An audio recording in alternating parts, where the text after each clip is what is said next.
Hello everyone, hope you enjoyed part 1 video of Brainboard IO demo for Azure deployments.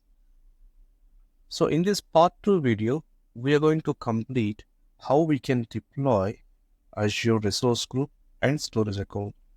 Though it is a simple design, we are going to cover in depth, which will be useful for everyone to deploy in a larger scale for their business needs or for their testing purposes.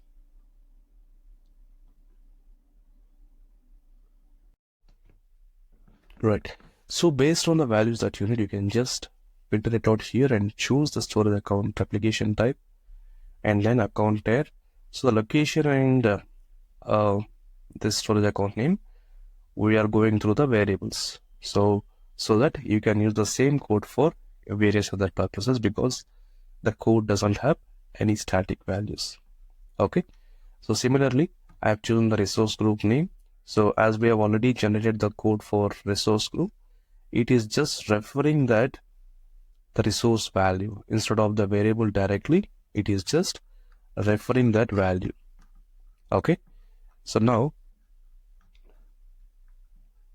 let's see the configuration here. Advanced configuration.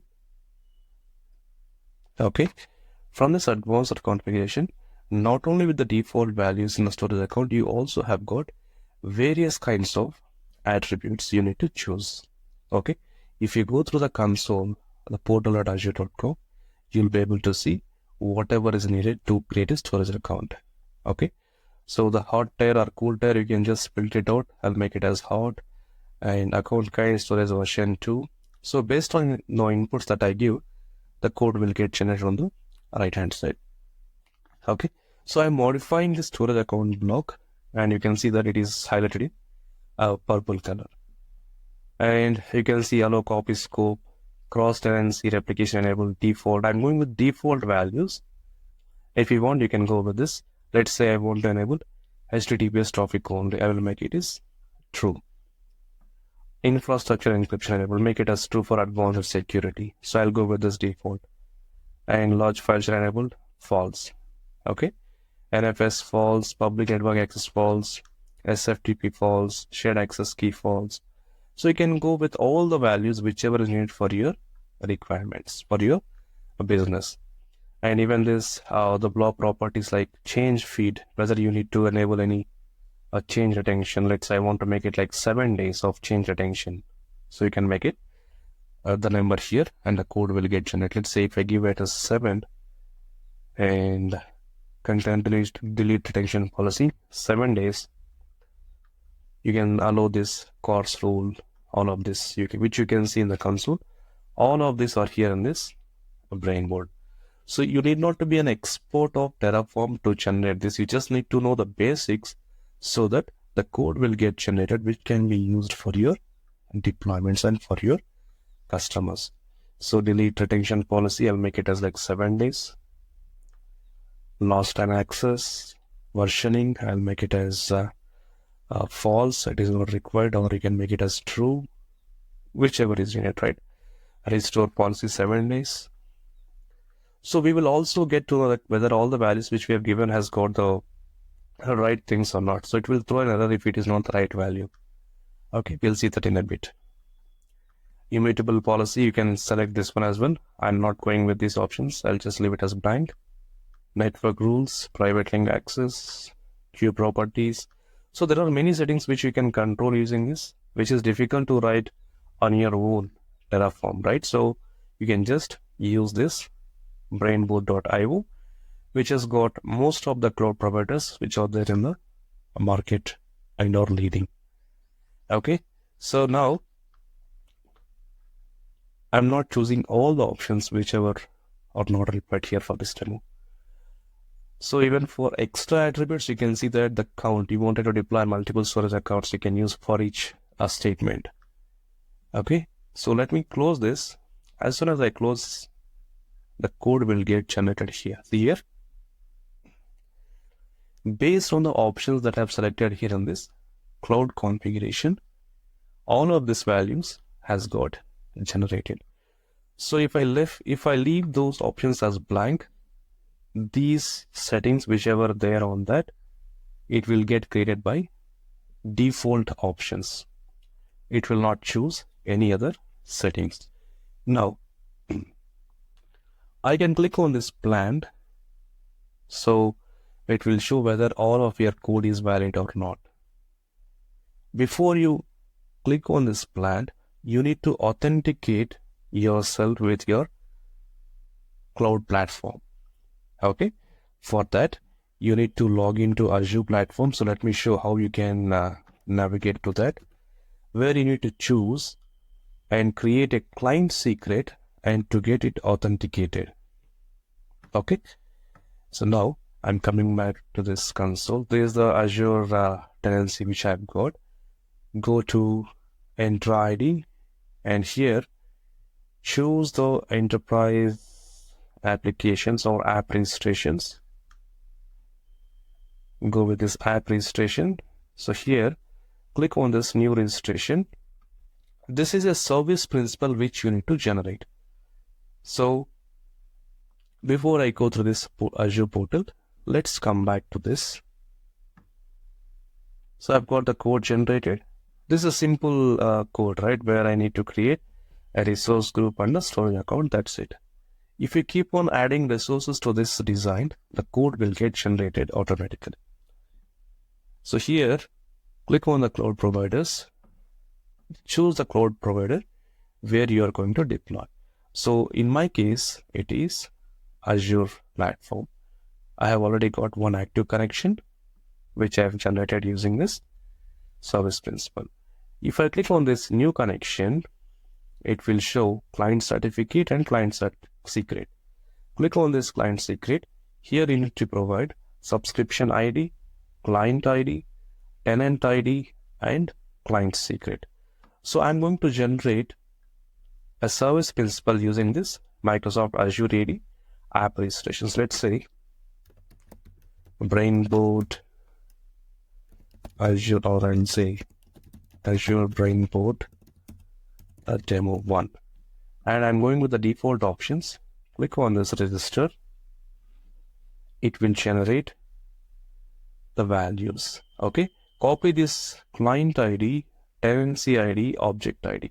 You copy it to your notepad or somewhere in your system, and then we can see we need to give the values there in one of the configuration. So I'm just copying this. What is this first ID which I want? Okay, so directory tenancy ID. I'm just copying it and giving it to this console directly. Tenancy ID is here. And then what is the client ID, right? So client ID, yeah, here it is. And subscription ID, where do you find that? Okay, which we will get it in the next page. So we need to have a client secret. Now for that, we need to go through this secrets. Here you need to generate a secret, new client secret, and you can choose a time frame, how long that secret needs to get valid. So I'll make it just like for this demo, I'm going to create this now and will be valid for only 1 day, then it will get expired. So let's say here, Azure Brainboard demo 1 secret, and then click on add. So it will show the secret value. So you need to copy this because this is a one-time password which you need to save, otherwise it will not show again. So which we need to copy it and save it in a secure place. Now, after this client secret, we have to authenticate this client secret with our Azure subscription. So here I'm going with this home page and I'll go through the subscriptions, and I need to have subscription ID as well, right? So first I'll copy this subscription ID and we'll paste it here. So the client secret, which I have already copied to my notepad, I'll paste it here, client secret. Now I need to authenticate that service principal to this subscription, otherwise it's not going to work. So click on add a role assignment, and here you choose privileged administrator roles, go with contributor, click on next, because for the deployment you need to have at least contributor role. Click on next, select user principal, select members, and here you choose search for service principal which you have created, Azure Brainboard demo, right? Yeah, here it is. Select this and then select review and assign. So as soon as I add the values to this cloud provider, which needs to get authenticated, so where there is already a connection.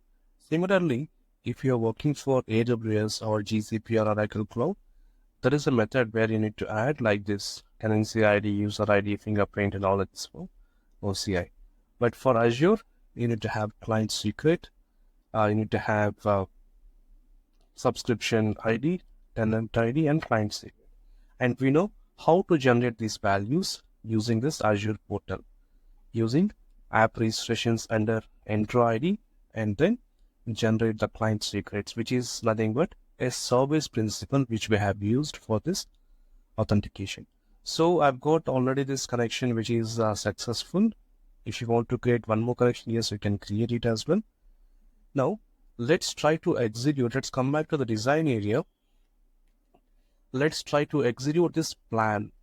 Okay, so click on this plan and it will show what and all the resources are going to get deployed using this code. As this is a simple resource group and storage account deployment, you can see that two values which are there under this job location. Okay, so it is getting generated, and you can see that there are two to add, 0 to change, and 0 to destroy. You can notice that all the values whichever we have given under the storage account configuration has come up, and some values has been picked up by the default settings. Storage account name is the one, and the resource group is the second resource which is getting created. Now let's say I want to add a storage container as well to this storage account, which is not a Kubernetes or a Docker container. It is a blob storage container which I need to create in this storage account along with this deployment. Instead of creating it manually on the console, I can go with this storage account container within the design itself. Now I'll search for storage container, and here you can find storage account container. So click on this and just select the configuration. So before this, I'm going to give the storage container name variable. So I'm just adding extra resource to the existing design so that I can deploy this one also along with this deployment. Now click on the variables and you can see storage container which I have already created. I'm going to use the same container. So click on this configuration, and here it is, variable.storage container name. And where are you going to deploy this container? It is under storage account. It is recommending this value because we only have one storage account which is referring to this storage account. Instead of variable, it is referring to this. So as soon as you add that value here, there is a connector which has been generated here. Okay, which means this container is getting created in this storage account. Okay, so click on this configuration. If you wanted to add more values to that container access type, let's say whoever is aware of this storage accounts, they'll get to know what is this blob container and private. Let me go with private, and key value you can make it like whatever you want. Read, create. These are like some access policies which you can create for container, and some extra attributes as well. So for each statement and all. So if you don't give any options, it will go by default. So let's close this one, and you can see that the code has got generated with the container as well. Similarly, let's say you want to create one more resource group. Yes, you can add it here, and you want to create one more storage account, you can add it in any other resource group. So which means by simply drawing the design based on the customer needs, based on the project requirements, the code also will get generated. You no need to spend additional time for code generation based on this design. Okay, it will altogether generate, and which time can be saved for the customers on this type of infrastructure as a code deployments. Now, let me execute this plan again.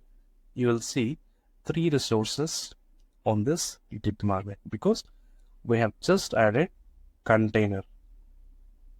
Okay, so after this, we'll try to validate and then we'll try to apply on this. And you can see there are 3 resources to add. Now I'm going to validate it. This will also show that validation is complete. After this, we'll try to apply this using this console itself, whether it's going to work or not. Okay, so all the script is valid. Now, let's say I want to apply this code to my cloud service provider, which is Azure platform in this demo. Click on this apply. See here, you will not be able to apply this in a free version of Brainboard.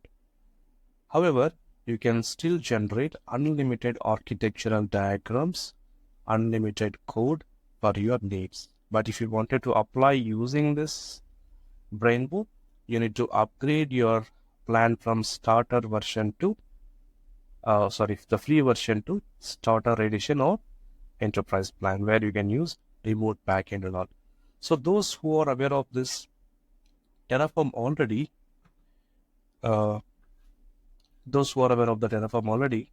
they can see here, like from this cloud providers data, they can see that the remote backend can be selected using this feature, where your Terraform state file will be saved in a remote storage. If any of your team members is working on this, the same Terraform code or the same Terraform repository, they can have the same state file. Instead of deploying from their local machines, they can have common repository which they can be used for this type of deployments, which you can save the time as well. But for now, as we are using a starter edition, we are using the free version. This backend is available only in starter edition and enterprise edition. You can also integrate with your GitHub, GitLab. All of this can be done using this Brainboard. So not only this solution which we have got the popular cloud service providers across the globe, which you can use for the generation of Terraform code, whether it is AWS, GCP or Oracle Cloud. Okay. Now, I'm going to show an interesting feature which is coming up on this Brainboard, which is already there in pilot phase. So this is the one. If I look at a Brainboard AI, which is in the name of Bob. So this is similar to our Microsoft Copilot or ChatGPT, if you can correlate. So I'll give an example. Let's say if you ask this guy, Brainboard AI, hey Bob, can you create a design for me with the location of East US having 2 different resource groups in the name of like RZ1 and RG2, and 2 different storage accounts on each resource group in the name of storage account 1 and storage account 2, and 2 different VCNs in 2 different resource groups having the tiering enabled. If you ask like that to this Brainboard AI using a prompt, this AI tool is going to generate a design for you which you can customize.